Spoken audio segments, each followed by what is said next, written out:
Hello students, तर आजचं जे आपलं लेक्चर आहे तर ते आहे revision of circular motion, revision on circular motion. तर तुम्हाला मी लेक्चरच्या पहिल्याच दिवशी सांगितलं होतं की जे रोटेशनल डायनॅमिक्स आहे तर हे युनिट 2 याच्यामध्ये डिवाइड झालेलं आहे. तर पहिलं याच्यामध्ये सर्क्युलर मोशन आणि त्यानंतर रोटेशनल मोशन. ॲक्च्युअली हे जे सर्क्युलर मोशन आहे तर सर्क्युलर मोशन आणि रोटेशनल मोशन दोन्ही हे एक कंबाईन अशी युनिट आहे. ठीक आहे. तर रोटेशनल मोशन म्हणजेच काय की मी तुम्हाला एक सरळ याच्यामध्ये सांगितलं, एक सरळ एक मॅथमॅटिकल डेफिनेशन सांगितली की what is mean by rotational motion. तर रोटेशनल मोशन म्हणजेच it is the integration of the circular motion. Rotational motion हे नेहमी आपण कन्सिडर करत असतो एखाद्या सिस्टीमसाठी, म्हणजेच काय की त्यामध्ये नंबर ऑफ पार्टिकल्स ज्यावेळेस कंबाईनली होतात तर त्यावेळेस ते आणि ते सर्क्युलर ऑर्बिटमध्ये फिरत असतात, तर त्यांचं जे कंबाईन मोशन असेल तर ते असते रोटेशनल मोशन. आणि ज्यावेळेस आपण एका सिंगल पार्टिकलचं जे मोशन कन्सिडर करत असतो तर ते मोशन असते सर्क्युलर मोशन. ओके, तर आपण आता रिव्हिजनला स्टार्ट करणार आहोत तर सर्क्युलर मोशन. ओके, तर पहा सर्क्युलर मोशन मध्ये आपण हा जो भाग होता सर्क्युलर मोशनचा तर हा दोन याच्यामध्ये डिवाइड केला होता. तर पहिला होता युनिफॉर्म सर्क्युलर मोशन आणि त्यानंतर होता दुसरा non uniform circular motion. Uniform circular motion आणि नॉन युनिफॉर्म सर्क्युलर मोशन मध्ये काय डिफरन्स आहे तर what is mean by uniform circular motion, the motion of the particle along the circumference of circle with constant speed. तर या circular motion मध्ये जी speed असते overall ती काय असते, कॉन्स्टंट असते. आणि यामध्ये स्पीड कॉन्स्टंट असते, म्हणून याला आपण नॉन युसीएम आणि याला म्हणत असतो आपण युसीएम. ओके, तर हे झाले दोन basic term. What is mean by uniform circular motion, what is mean by non uniform circular motion. First of all, what is mean by circular motion? The motion of the particle along the circumference of circle with constant speed is called as circular motion. त्याचे examples, the motion of the earth revolve around the sun. त्यानंतर second, the motion of electron around the nucleus. Okay, हे झाले दोन basic examples of the circular motion. त्यानंतर UCM, non UCM. युसीएमचे पुन्हा example, युसीएमचे example आहे motion of the earth around the sun is the best example of uniform circular motion. Okay, that is its time period is again 365 days. आणि त्यानंतर non युसीएमचं जर example घ्यायचं झाल्यास आपण कोणतं पण एक्झाम्पल घेऊ शकतो. तो motion of the fan. Okay, when it is switch on then its speed is continuously increasing. When it is switch off then speed is continuously decreasing. Okay, this is the example of non-ECM. त्यानंतर होतं characteristics of the circular motion. Characteristics of circular motion. तर circular मोशनच्या ज्या characteristics आहेत basically त्या दोन आहेत.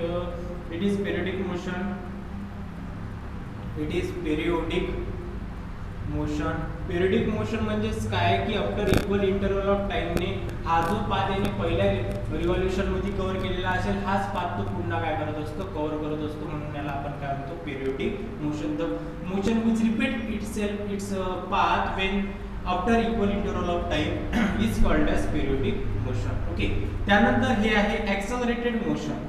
हे काय आहे, ऍक्सलरेटेड मोशन आहे, ऍक्सलरेटेड मोशन. ओके, तर ऍक्सलरेटेड मोशन आहे हे आपण का बरं म्हणू, तर सर्क्युलर मोशन हे युनिफॉर्म असो किंवा नॉन युनिफॉर्म असो. ओके, तर हे ऍक्सलरेटेड मोशन आहे. का बरं, तर पहा मी तुम्हाला सांगितलं होतं एखादं ऍक्सलरेशन साठी रिस्पॉन्सिबल दोन थिंग असतात. एक तर त्याचं मॅग्निट्यूड किंवा सेकंड असते त्याची डायरेक्शन.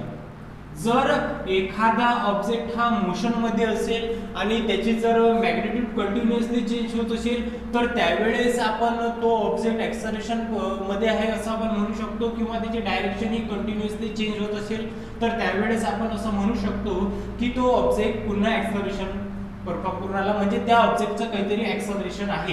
किंवा दोन्हीही ज्यावेळेस तो परफॉर्म करत असेल तर त्यावेळेस तो ऑब्जेक्ट हा ऍक्सलरेटेड मोशन मध्ये असं आपण म्हणू शकतो. ठीक आहे, तर या सर्क्युलर मोशन मध्ये काय असते, तर सर्क्युलर मोशन मध्ये तो प्रत्येक ऑब्जेक्ट वर त्याची जी पोझिशन असते तर ती the direction of velocity is continuously काय असते, चेंजेस होत जाते त्याची direction.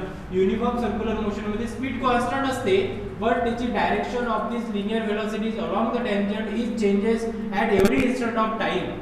Okay, so this circular motion is the accelerated motion, and in non-uniform circular motion the direction as well as the magnitude of the speed is continuously changes, so the non-uniform circular motion is also the accelerated motion. Okay. तर हा झाला basic properties of the uniform circular motion. ठीक आहे. तर त्यानंतर आपण starting करणार आहोत. आता स्टार्टिंग करणार आहोत आपण. आता हे जे सर्क्युलर मोशन आहे, तर या सर्क्युलर मोशनचा आपल्याला 3 याच्यामध्ये स्टडी करायचा आहे.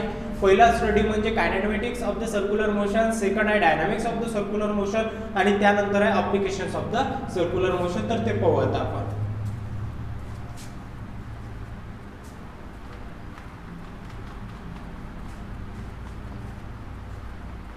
सर्वात अगोदर पाहणार आपण कायनेमॅटिक्स ऑफ सर्क्युलर मोशन. तर कायनेमॅटिक्स ऑफ सर्क्युलर मोशन मध्ये काय आहे, तर कायनेमॅटिक्स ऑफ सर्क्युलर मोशन. ठीक आहे. तर कायनेमॅटिक्स ऑफ सर्क्युलर मोशन म्हणजे काय, तर पहा यामध्ये सर्वात अगोदर आपल्याला स्टडी करायचा आहे रेडियस वेक्टरचा. त्यानंतर करायचा आहे आपल्याला स्टडी अँगुलर डिस्प्लेसमेंट.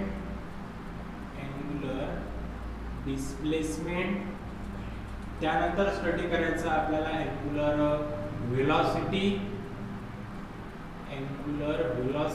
आणि त्यानंतर आहे अँगुलर ऍक्सेलरेशन. ठीक आहे. तर रेडियस वेक्टर म्हणजेच काय, मी तुम्हाला सांगितलं होतं की एखादा ऑब्जेक्ट हा सर्क्युलर मोशन परफॉर्म करून राहिला, या सेंटर पासून आपण रेडियस काढली आणि याला डायरेक्शन दिली, तर त्याला म्हणत असतो आपण radius vector. Okay. The vector which is drawn from the centre of the circle to the position of the particle. Suppose particle इथे पी या पोझिशनला आहे. ठीक आहे. तर हा जो वेक्टर झाला, या वेक्टरला आपण म्हणत असतो रेडियस वेक्टर. आणि याचे कॅरेक्टरिस्टिक्स लक्षात ठेवायची. The magnitude of this radius vector is same as the radius of the magnitude of this radius vector is same as the radius of this circle. Okay. त्यानंतर अँगुलर डिस्प्लेसमेंट. अँगुलर डिस्प्लेसमेंट आपण denote करत असतो थीटाने. It is also the vector quantity. Okay. So its angular displacement equal to, angular displacement काय असते, तर पहा suppose आता एखादा पार्टिकल आहे आणि तो सर्क्युलर मोशन परफॉर्म करून राहिला. इनिशियल पोझिशनला इथं आहे, इथं गेला, त्यानंतर हे दोन रेडियस वेक्टर ड्रॉ केले. पी या पोझिशनला होता, क्यू या पोझिशनला होता, रेडियस वेक्टर ड्रॉ केले, अँगल तयार झाला थीटा. ओके. तर यालाच काय म्हणत असतो आपण, अँगुलर डिस्प्लेसमेंट. ओके. आणि त्यानंतर याचं जे युनिट आहे ते रेडियन. थीटा आहे, अँगल आहे, म्हणजे त्याला डायमेन्शन नाहीये, म्हणजे अँगुलर डिस्प्लेसमेंट ही जी क्वांटिटी आहे ही स्केलर क्वांटिटी आहे. त्यानंतर आहे angular velocity. Angular velocity equal to तुम्हाला माहिती असेल, it is the rate of change of, ही पण vector quantity, it is the rate of change of angular displacement with respect to time. Okay. हे झालं अँगुलर व्हेलॉसिटी.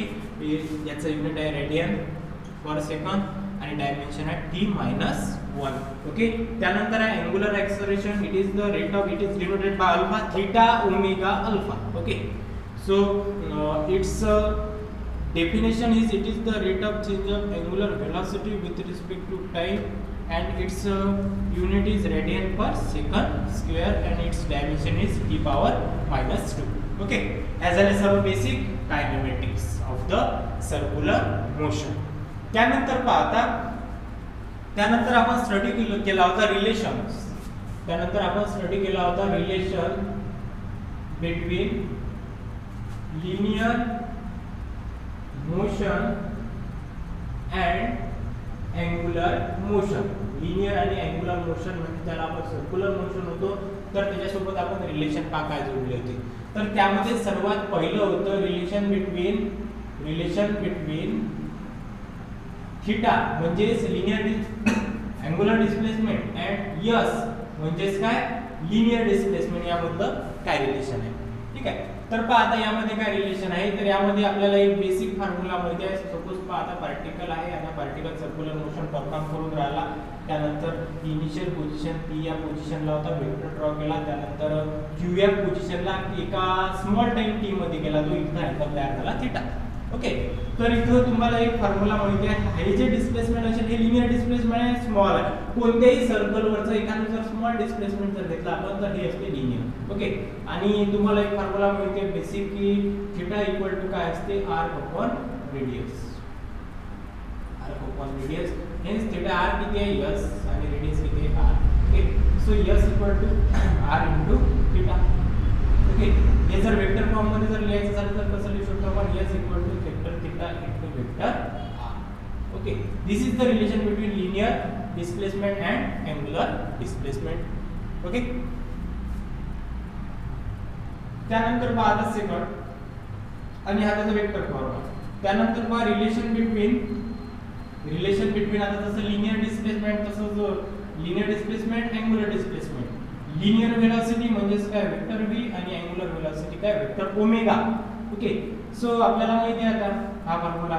आणि velocity माहिती असते, वेलोसिटी काय असते rate of change of displacement. Okay, with respect to time. तर पहा आता हे काय इक्वेशन होईल, rate of change of linear displacement with respect to time is radius vector is kept constant and derivative of displacement angular displacement rate of change of linear displacement with respect to time equal to linear velocity and rate of change of angular displacement with respect to time is angular velocity into r. This is the relation between linear velocity and angular velocity. This is very important expression, v equal to r omega or v equal to vector omega into vector r. This is the relation between linear velocity and angular velocity. And finally the relation in alpha म्हणजेच linear acceleration and angular acceleration and linear acceleration. Velocity काढलेली आहे, वेलोसिटीचा rate of change म्हणजेच काय असतो acceleration. हेच dv by dt equal to d omega by dt into r. Okay, so it is rate of change of linear velocity with respect to time is equal to acceleration a. Linear acceleration equal to alpha rate of change of angular velocity with respect to time is angular acceleration into vector r. Okay,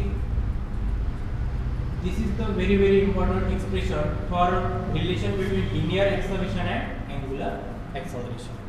ठीक आहे, हा झाला सर्व गोष्टी, हे झालं सर्व कायनेमॅटिक्स. आणि त्यानंतर एक टॉपिक आहे, तो टॉपिक म्हणजेच what is mean by tangential radial acceleration. तर आता हे टेंजेन्शियल आणि रेडियल एक्सेलरेशन काय असते.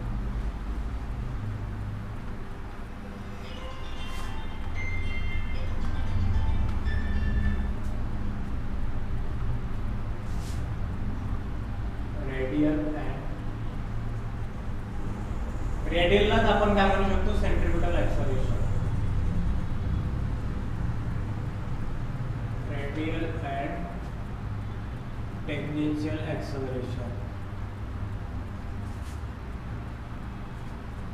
तर पहा, ज्यावेळेस एखादा ऑब्जेक्ट आहे तर तो ऑब्जेक्ट ज्यावेळेस सर्क्युलर मोशन परफॉर्म करत असेल तर त्यावेळेस त्याच्यावर दोन असे एक्सेलरेशन असतात. त्याचे जे एक्सेलरेशन असते ते दोन एक्सेलरेशन असतात, एक असते रेडियल आणि दुसरं असते टेंजेन्शियल एक्सेलरेशन.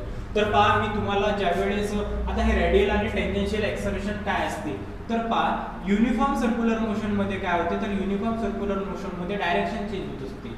नेहमी काय चेंज होत असते, डायरेक्शन फक्त. तर हे डायरेक्शन चेंज करण्याचं जे काम असते तर ते डायरेक्शन चेंज करत असते हे रेडियल एक्सेलरेशन और सेंट्रिपिटल एक्सेलरेशन. आलं लक्षात. What is mean by radial और सेंट्रिपिटल एक्सेलरेशन. आता याची डेफिनेशन काय होईल, the acceleration which is toward the center and along the radius, that acceleration is called as radial acceleration or centripetal acceleration. What is meant by centripetal acceleration or radial acceleration? The acceleration which is along the radius and toward the center of this circle is called as radial or centripetal acceleration. आणि त्यानंतर पण non UCM मध्ये काय होते तर non UCM मध्ये direction as वेल as magnitude continuously काय होत जाते चेंज. मॅग्नेट्यूड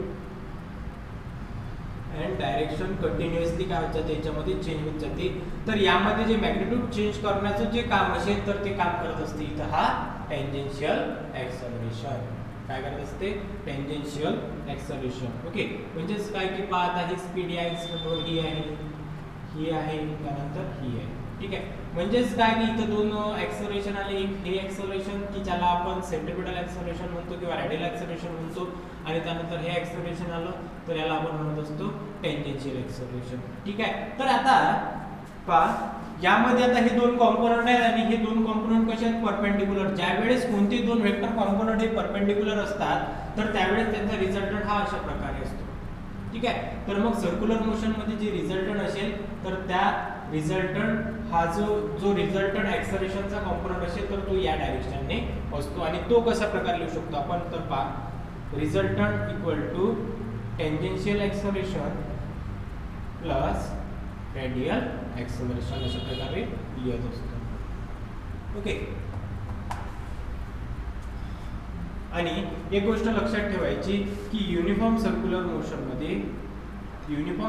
मोशन मध्ये जे टेंजेन्शियल ऍक्सलरेशन असते ते काय असते 0 इथे असते 0 असते. का बरं याला रिझन काय तर रिझन त्याला हे आहे की यामध्ये अँग्युलर व्हेलॉसिटी ही कॉन्स्टंट असते म्हणून यामध्ये जो अल्फा असतो तर हा अल्फा असतो 0. आणि त्यानंतर नॉन यूसीएम मध्ये जर नॉन यूसीएम असेल तर यामध्ये काय राहत असते ET म्हणजेच tangential acceleration plus radial acceleration. ह्या झाल्या सर्व गोष्टी कशाशी रिलेटेड रेडियल आणि टेंजेन्शियल ऍक्सलरेशनशी related. Okay. And now this is the overall about kinematics of the circular motion. त्यानंतर पहा आता डायनॅमिक्स मध्ये काय येईल का आता सर्क्युलर मोशन चे कॉज म्हणजेच काय की याला रिस्पॉन्सिबल कोण आहे. ठीक आहे. तर आता डायनॅमिक्स ऑफ सर्क्युलर मोशन तर डायनॅमिक्स मध्ये म्हणजेच काय लिहितात आता फोर्स. तर आता इथे डायनॅमिक्स मध्ये आपल्याला सेंट्रिपिटल फोर्स स्टडी करायचा आहे म्हणजे जो आपण केला सेंट्रिपिटल आणि त्यानंतर आपल्याला स्टडी करायचा आहे सेंट्रिफ्युगल फोर्स. तर सेंट्रिपिटल आणि सेंट्रिफ्युगल मध्ये काय फरक आहे तर सेंट्रिपिटल फोर्स म्हणजेच काय तर force which is along the radius and toward the center of circle is called as centripetal force and having magnitude is minus mr omega square. Okay, why this minus sign? Because the direction of this force and this radius vector is opposite to each other and in centrifugal force along the radius but away from the center of the circle. Okay, and having magnitude is mr omega square. Okay, why this positive sign? Because the direction of this centripetal force and the direction of radius vector, these both are same. Okay, this is centrifugal, this is real force, this is pseudo force, this is the cause of the centripetal force and this is the responsible for centripetal force and this is the cause of circular motion. हे झालं सर्व आपलं basic dynamics. Okay. त्यानंतर पाहता त्यानंतर आहे applications of circular motion.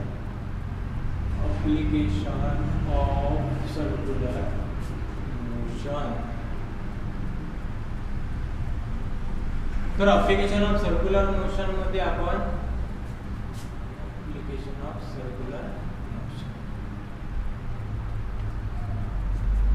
Application of circular motion मध्ये आपण सर्वात अगोदर स्टडी केला की ज्या वेळेस एखादा हॉरिझॉन्टल रोड असेल तर त्या हॉरिझॉन्टल कर्व रोड आहे जो रोड असेल तर तो आहे हॉरिझॉन्टल कर्व रोड आणि त्या हॉरिझॉन्टल कर्व रोड वरून तुम्हाला मॅक्सिमम किती सेफ्टी स्पीडने जावं लागेल म्हणजे तुमचं जे व्हेकल आहे तर ते व्हेकल हे सेफली ड्रिव्हन होईल म्हणजे सेफली त्यावरून काय होईल ट्रॅव्हल होईल.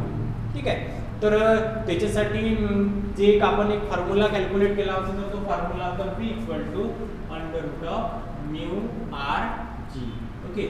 v मॅक्सिमम एवढ्या स्पीडने जर तुम्ही ट्रॅव्हल झाले तर एखाद्या कर्व रोडवरून काय होत असाल तुम्ही सेफली ड्राईव्ह होऊन जासाल. ठीक आहे. इझिली म्हणजे सपोज आता हा कर्वेचर आहे आणि त्यानंतर एखादं जर हे व्हेकल आहे आणि हे व्हेकल काय म्हणजे इथून सेफली ट्रॅव्हल होऊन जाईल. ठीक आहे. अदरवाइज या केसमध्ये काय आहे की जर तुम्हाला मॅक्सिमम सेफ्टी स्पीड जर वाढवायची असेल तर तुम्हाला रेडियस ऑफ कर्वेचर वाढवावा लागेल किंवा जो coefficient of static friction between tyre and road हा काय करावा लागेल तुम्हाला इन्क्रीज करावा लागेल तरच काय होईल तरच तुमची मॅक्सिमम स्पीड काय होईल वाढेल. ओके. आणि त्यानंतर पाहता हा झाला basic formula Vmax = μrg. Okay. आणि त्यानंतर जे सेकंड ऍप्लिकेशन होतं की ज्या वेळेस तुम्ही एखाद्या बँक रोडवरून ट्रॅव्हल होत असाल. बँक रोड म्हणजेच काय की there are two types of curve road. One is horizontal curve road and second is bank road. Okay. Curve bank road असतो. तर हॉरिझॉन्टल कर्वमध्ये जे इनर साइड आणि आउटर साइड आहे तर यामध्ये सेम लेवल असते, बट बँक रोडमध्ये काय असते की जे इनर साइड आणि आउटर साइड हे यामध्ये डिफरन्स असतो. म्हणजेच काय की जे आउटर साइड असते तर ती अशा प्रकारे काहीतरी वर केलेली असते, म्हणजे काहीतरी हाईट असते आणि त्यानंतर इथं काहीतरी अँगल तयार होत असतो. ठीक आहे, तर या केसमध्ये तुम्ही स्टडी केलेला आहे की जी मॅक्सिमम स्पीड असेल तर ती मॅक्सिमम स्पीड किती पाहिजे, तर RG mu plus tan theta into 1 minus mu into tan theta एवढ्या स्पीडने तुम्हाला इथून काय लागेल, सेफली ड्राईव्ह होऊ शकता तुम्ही. आणि जो एक अँगल असतो तर तो अँगल तुम्हाला इथे लागेल theta equal to tan inverse v square upon RG, where this theta is called as angle of banking. चला, त्यानंतर ऑप्टिमम स्पीड आहे, म्हणजेच काय की म्यू ज्या वेळेस आपण कन्सिडर करत नाही तर त्यावेळेस इथे सरळ सरळ एक इक्वेशन येते v ऑप्टिमम स्पीड ज्याला म्हणत असतो तर ती असते RG tan थिटा.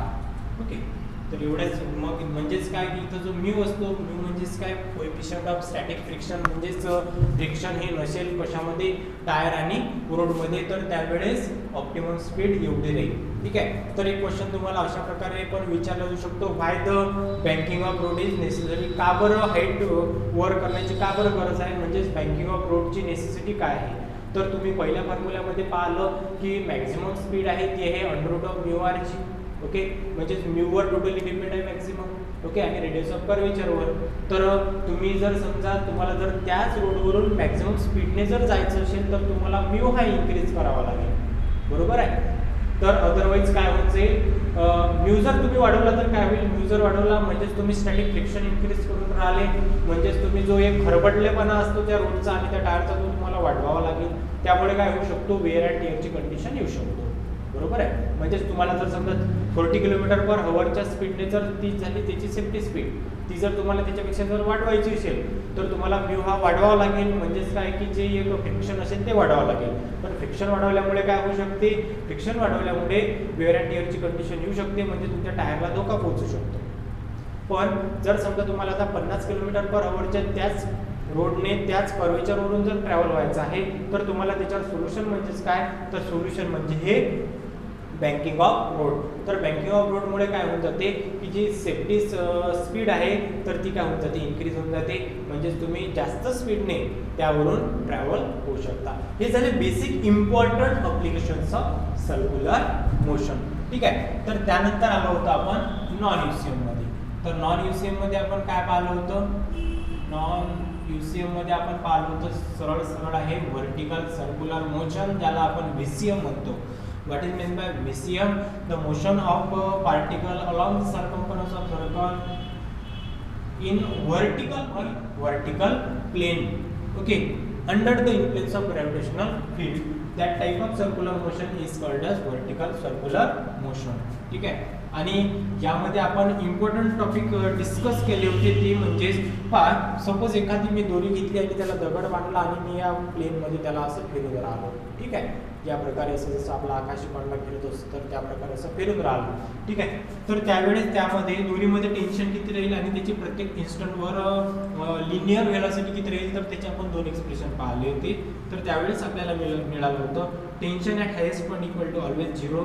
त्यामुळे समजा आता असं दगड आहे तर दगडामध्ये कसं इथं टेन्शन हे सर्वात जास्त असते, मग टेन्शन काय होत जाते, कमी होऊन जाते. या इन्स्टंटवर टेन्शन हे काय होऊन जाते, ॲट हाईट इक्वल टू 0 होऊन जाते. त्यामुळे हा दगड खाली पडण्याचं असं या डायरेक्शन येत असतो. ठीक आहे, tension at height equal to 0. त्यानंतर सेकंड आहे tension at lowest point equal to 6 mg.